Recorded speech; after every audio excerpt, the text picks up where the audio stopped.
welcome to another episode of the Urban Homesteading Channel Wednesday edition. If this is the first time you're visiting our channel, we want to invite you to watch any of our over 500 videos we have arranged for your convenience in playlists, as we are confident you're going to find something both entertaining and useful to watch. If you've been here before and you have not subscribed, what are you waiting for? Do subscribe, it is free and it supports the channel. If today is your birthday, we want to wish you a very happy birthday.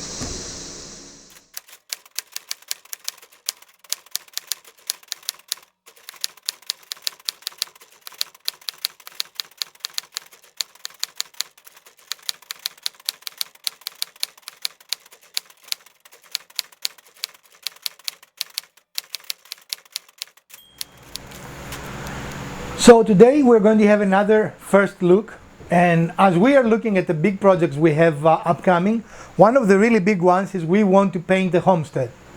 And we have selected color, it will be the same color as our shop, but part of painting is, as we have shown you already, caulking all the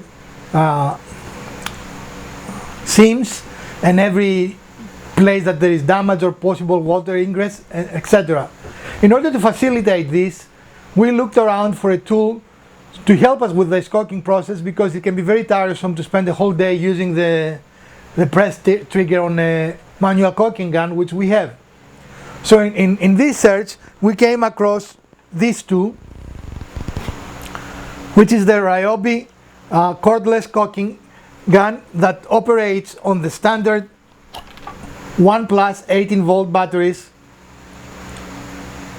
which we are invested in. We have 3 systems in our shop. We have RYOBI, we have rigid, and we have cobalt primarily for the heavy equipment.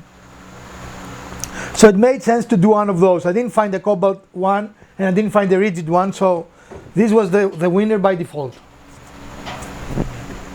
So as you can see, this, like a normal caulking gun, it has an extension to pierce the tube, so you can operate, and you hold it and you're really pushing pulling, not pushing, the plunger. You place the caulking tube in here like you normally will do, and here we have a speed dial. Speed dial, huh? Yeah, so this controls how quickly the plunger goes in and out. It also has a lock. I don't know if you can see the lock. Yeah. I don't know why it has a lock, but it does. Maybe so you won't accidentally start it. So if I press the trigger, you're going to see this start moving now.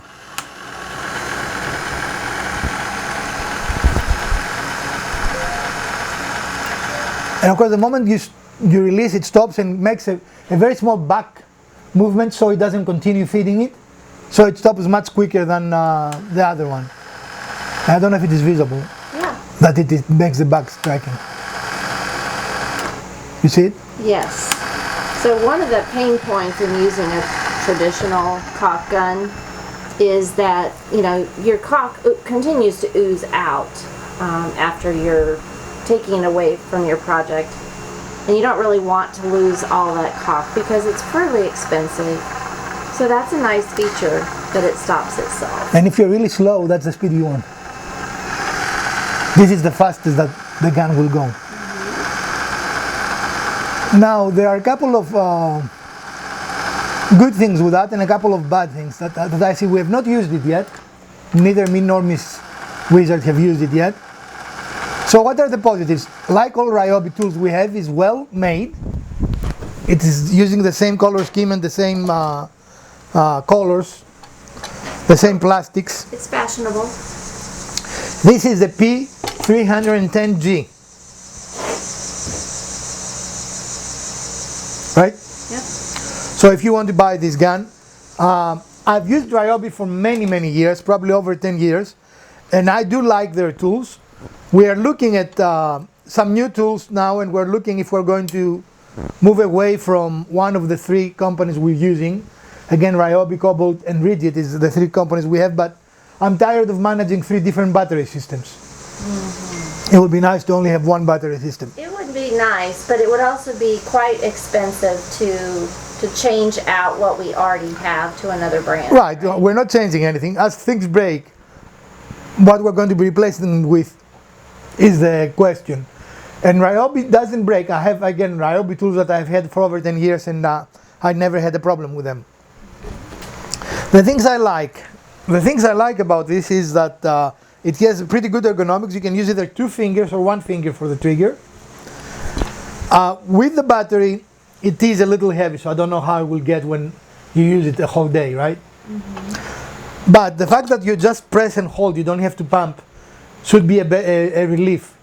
And also, you set your speed and it will always give a very fine, even bead. I would definitely give the original thumbs up to this. I think it's a nice tool. I don't know where I'm going to store it in the shop. It is kind of a weird shape, if you wish, right? I don't know how. So, you want to tell them how you acquired this? Nope. I went to Home Depot and I came back with it. Right. I'm not sponsored by Home Depot. We're not sponsored by RYOBI. You didn't steal it though. No, of course I didn't steal it. But it is not something that applies to most people, so it doesn't make sense. But what is it about the RYOBI brand that really draws you to it? Well, when I originally started, some of their tools, or of their tools, I don't remember, had a lifetime warranty. I don't think they have it anymore.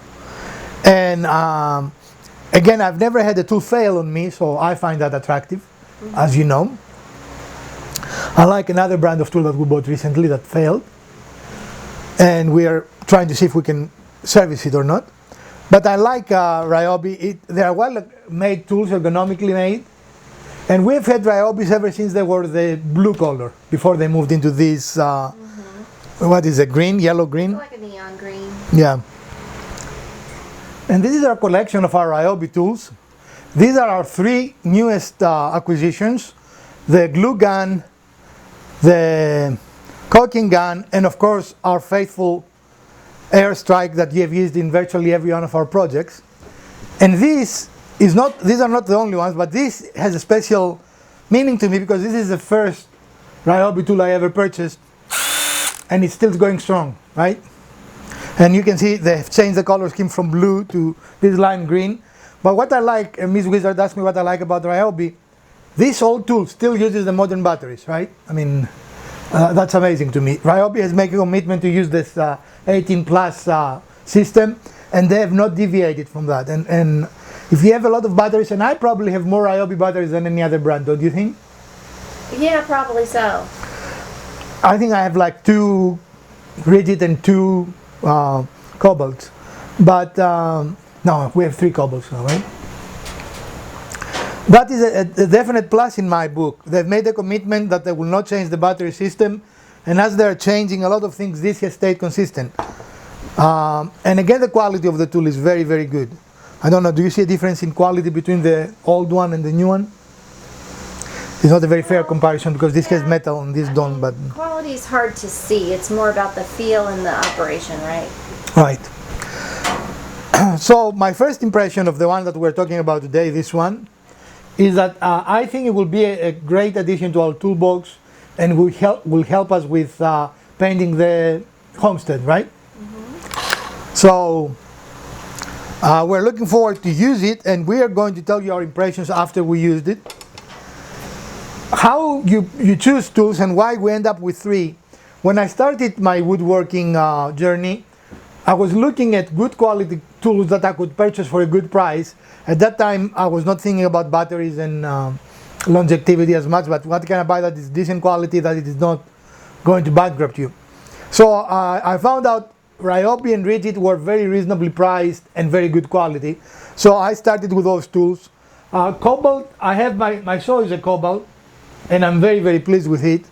And then we bought a couple of more. We have a lawnmower, which is Cobalt, and our last one, of course, is our chainsaw.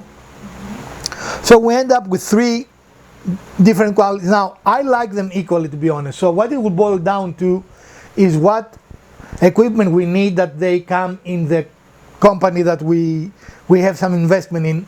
Because we considered briefly getting maybe hard tools because they're nicely priced. But really, I did not want to deal with a 4th battery system. And I don't think you would like that either. No. So in future it will depend on that, but if you're starting now, go and try the tools. If you go to Lowe's or Home Depot, they let you try the tools. You can go and put some fasteners in, see how it feels in your hand. I mean, those are important characteristics. And find the one you like and then kind of stick with it. The other positive thing is that the tools are more expensive with batteries. Yeah. In the past they always sold them with batteries, now they don't. For example, this is a $49 tool, but if you buy it with a battery, it's $149 because it includes the battery and the charger. Mm-hmm. We don't need it, we only need the tool because we have batteries already. So that is the advantage, that you can expand your arsenal if you wish without spending money for batteries anytime. In any case, I give this a thumbs up. I'm looking forward to using it, and we hope it's going to be a good addition to our toolbox.